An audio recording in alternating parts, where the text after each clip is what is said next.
Salve, salve galera! Eu sou o Marcos Medeiros do Distrito 22 Assessoria.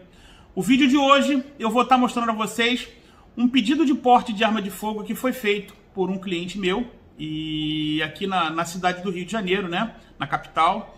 E o pedido foi indeferido, como a regra, né? A gente já sabe que o pedido vai ser indeferido, mas eu vou explicar a vocês logo após a vinheta aí. Se você estiver interessado em saber o que houve e exatamente o entendimento que levou o delegado a indeferir esse pedido, não sai daí não, que vai valer a pena esperar, tá bom? Então, galera, como de costume, só dar um jabazinho rápido falando da minha empresa, Distrito 22 Assessoria. É uma empresa especializada em produtos controlados, tanto pelo Exército quanto pela Polícia Federal. Eu estou no mercado desde 2018, então dá para se perceber que não sou um aventureiro, tenho uma reputação, tenho um nome e eu tenho aqui um compromisso com você de entregar exatamente aquilo que você me pede.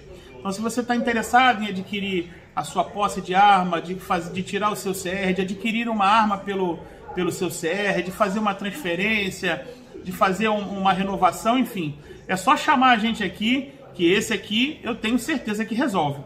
Agora, a gente hoje vê uma série de despachantes, tem despachante a dar com pau hoje aí. Mas, no meu ponto de vista, até onde eu percebi, tem um monte de preenchedor de formulário do CGCOP que, à medida que cai uma batata quente no colo, não sabe o que fazer e acaba procurando ajuda, ou então fica com cara de paisagem sem poder dar uma satisfação adequada para o cliente, tá bom? Se você não quer correr risco, chama a gente aqui, que aqui eu vou resolver o teu problema e vou entregar aquilo que você pagou, tá certo?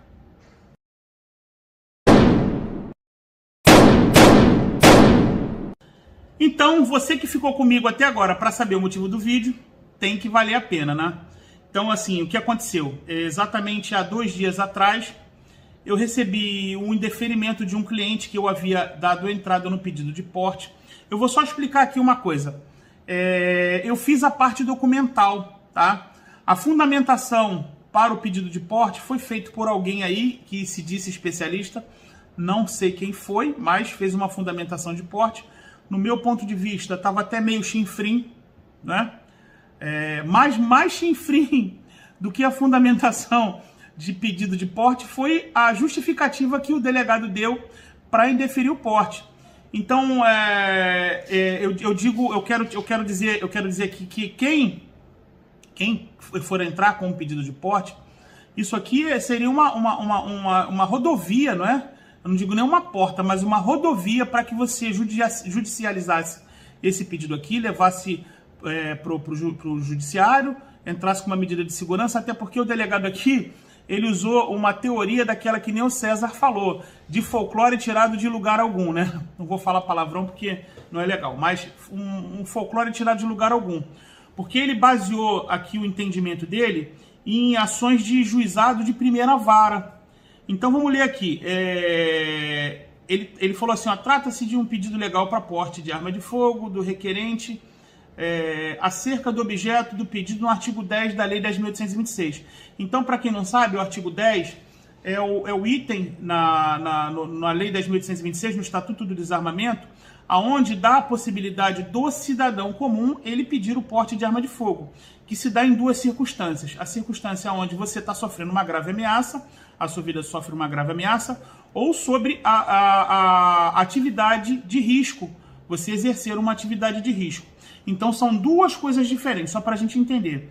Aí ele fala assim, artigo 10, a autorização para porte de arma de fogo de uso permitido em todo o território nacional é de competência da Polícia Federal e somente será concedida após autorização do SINARME. Aí no seu parágrafo 1º. A autorização prevista nesse artigo poderá ser concedida com eficácia temporária e territorial limitada, nos termos dos atos regulamentares e dependerá do requerente. Aí, primeiro, demonstrar sua efetiva necessidade por exercício de atividade profissional de risco ou, tem o ouzinho aqui, então quer dizer que são 2 coisas distintas, né? Ou ameaça à sua integridade física. Eu não vou ler o resto porque não é o tema aqui, não é o objeto aqui do vídeo. Então aqui, na Lei 10.826, segundo, inclusive, ele alega isso aqui, o pedido de porte de arma de fogo pode ser feito nessas 2 circunstâncias. Ou com a justificativa de uma atividade profissional de risco, ou sobre ameaça da sua integridade física. Então são duas coisas distintas. Aí ele enumera aqui, como o pedido foi feito baseado na atividade profissional de risco, uma atividade de risco, a pessoa que alegou que era CAC, era empresário, movimentava uma vultuosa quantia em dinheiro diariamente, aquele papo todo, né? Aquela conversa fiada que a gente já sabe. Aí o delegado justifica aqui. O exercício de atividade de risco pressupõe que o indivíduo, em decorrência de sua atividade laboral, esteja inserido em uma conjuntura que ameace a sua existência ou sua integridade física em virtude de vir potencialmente a ser vítima de um delito envolvendo violência ou grave ameaça. Tais riscos devem ser previsíveis, superando os perigos comuns e habituais que todos estão sujeitos na convivência da sociedade. Então vamos parar aqui só para a gente interpretar. Ele quer dizer que a atividade de risco ela tem que ser uma coisa diferenciada e não subjetiva como todo mundo vive. Falar assim, eu vivo aqui na rua, minha rua tem vagabundo, tem traficante lá na esquina e todo dia tem assalto aqui, então eu preciso de uma arma. E ele está aqui afirmando que a atividade de risco tem que ser uma situação diferente a qual não seja habitual que todo cidadão comum vive em sociedade, tá? Vamos lá. Há que se frisar que nos casos em que o risco inerente à profissão, o próprio legislador tratou de editar normas autorizando o porte de arma de fogo, assim a demonstração de um risco genérico inerente à função exercida e não é suficiente para autorização de porte de arma de fogo, tá? Aí o que ele está dizendo aqui? Ele está dizendo que as atividades de riscos, as atividades profissionais de risco, quem criou a legislação já se incumbeu de colocar lá as atividades que são de risco. São policiais, agentes de segurança, a BIM, militar, babá. E no entendimento dele, deve se riscar isso aqui.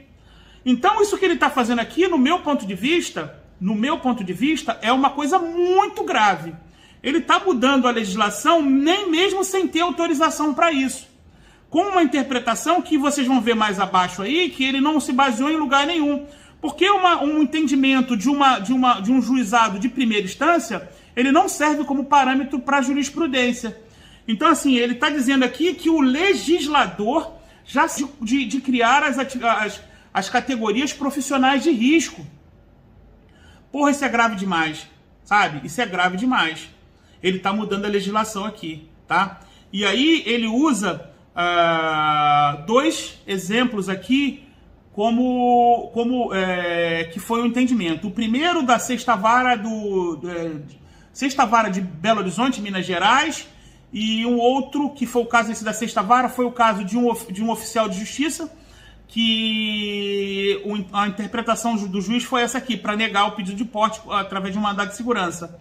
Ele falou assim, não basta para que seja concedido a autorização de porte de arma que a profissão exercida pelo candidato seja, em tese, classificada como de risco, fazendo-se necessário demonstrar empiricamente estar sujeito a esses riscos. Quer dizer, que policiais, então, que trabalham em gabinete não deveriam ter porte de arma. Porque, ao entendimento desse juiz aqui, se você é de uma categoria profissional de risco, mas você não está correndo risco, você não tem direito a porte de arma.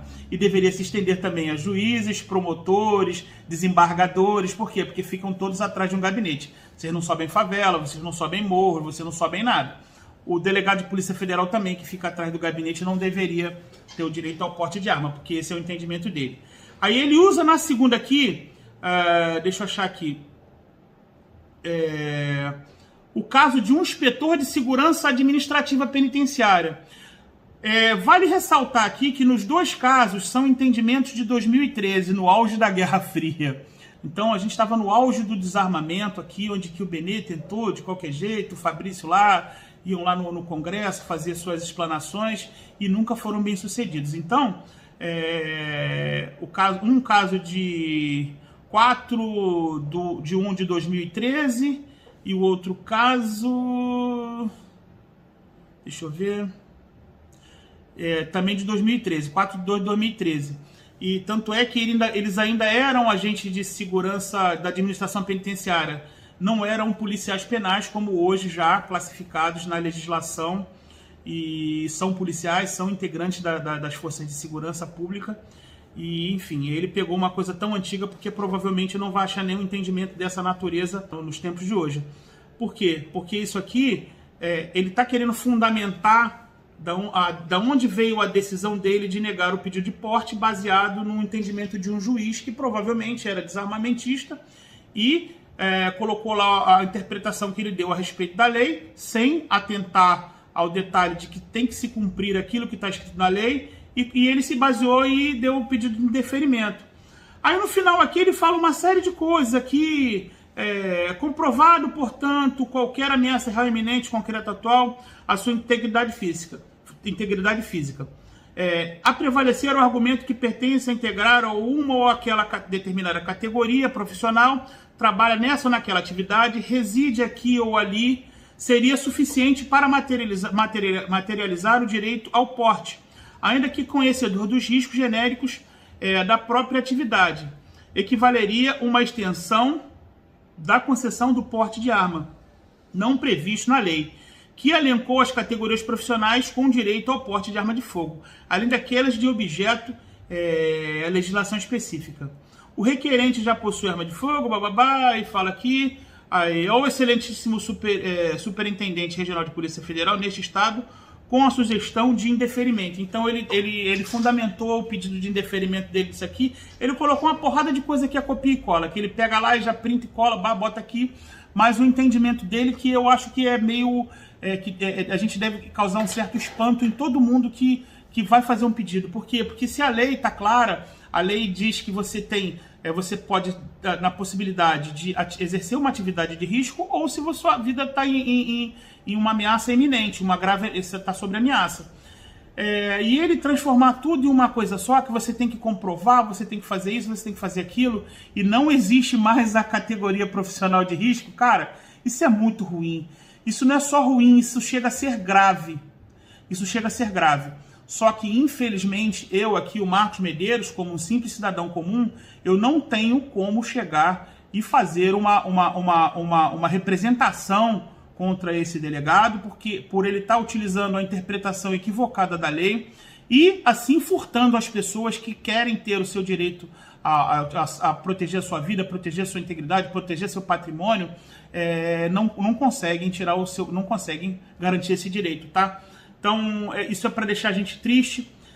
Isso é um alerta para quem mora aqui no Rio de Janeiro. Eu não vou falar por interpretações de outros estados, mas vou falar a interpretação de quem mora no Rio de Janeiro. Essa é a situação de hoje. Então, o cara chegar aqui para mim, que nem eu vi hoje um caso, o cara falou assim, eu sou CAC. Aí eu perguntei, você está sofrendo ameaça? Ele não. Eu falei, pô, então não tem. Não, mas é só isso. Eu falei, é só isso. Por quê? Porque esse aqui é o meu trabalho e eu tenho visto isso aqui quase que diariamente. Eu sou empresário, eu mexo com valores. Cara, esse é o entendimento de quem vai avaliar se você tem ou se você não tem direito ao porte de arma de fogo. Você acha que depois do que eu li aqui, o seu pedido vai passar? Então vamos refletir, galera. É isso aí. A gente tem que votar melhor, a gente tem que mudar essa lei, esse Estatuto de Desarmamento na raiz, porque o cidadão, a partir do momento que ele comprove a sua idoneidade, que ele comprove a sua capacidade técnica e psicológica para a utilização de arma de fogo, para o porte de arma de fogo, cara, eu acho que não deveria ser uma interpretação ideológica e pessoal de alguém que vinha definir se você pode ou se você não pode salvar a tua vida, tá certo? Então, assim, eu fico por aqui, meio que indignado, insatisfeito. Acho que o meu semblante até mudou aqui nesse final aqui que eu tô falando aqui para vocês, porque é um balde de água fria na gente que tenta fazer um pedido de porte aí, que tenta entrar com um pedido para que a gente possa ter garantido, né, a nossa integridade, e acaba se deparando com essa situação aqui, tá certo?